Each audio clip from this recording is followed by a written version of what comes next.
At the end of January, we saw fighting break out in Aden, the temporary capital of Yemen, between the government forces themselves and forces loyal to the Southern movement.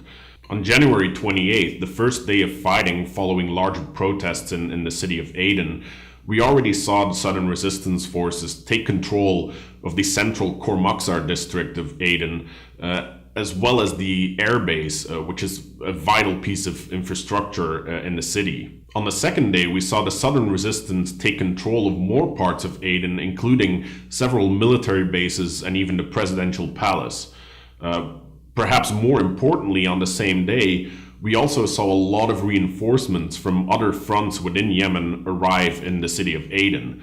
The Southern resistance itself withdrew forces from Abiyan, the Al Anad airbase to the north of Aden, while the government forces actually withdrew some units from the front in Taiz, which is one of the main active front lines against the Houthi rebels.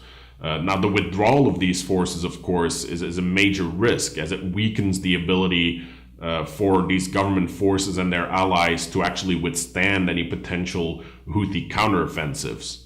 On the third and final day of active fighting in the city of Aden, the Southern resistance was able to take control of a presidential guard base in the north of Aden. Now, one of the surprising things that we saw during the fighting in January, specifically related to that military capability that's been built up within the Southern resistance, is the speed at which they were able to take control of the city of Aden. The fact that government forces loyal to Hadi were unable to quickly contain or even halt the advance of Southern resistance forces. Now, while the United Arab Emirates heavily supports the Southern movement, the Hadi government itself is much closer aligned with Saudi Arabia. The UAE and Saudi Arabia have been able to come together to actually stabilize the situation, but this doesn't mean that the frictions have been removed. One of the main risks that this poses to the general conduct of the conflict in Yemen is that it could potentially draw more forces away from the actual front lines with the Houthi rebels and allowing them to actually recover terrain against the coalition and against the government.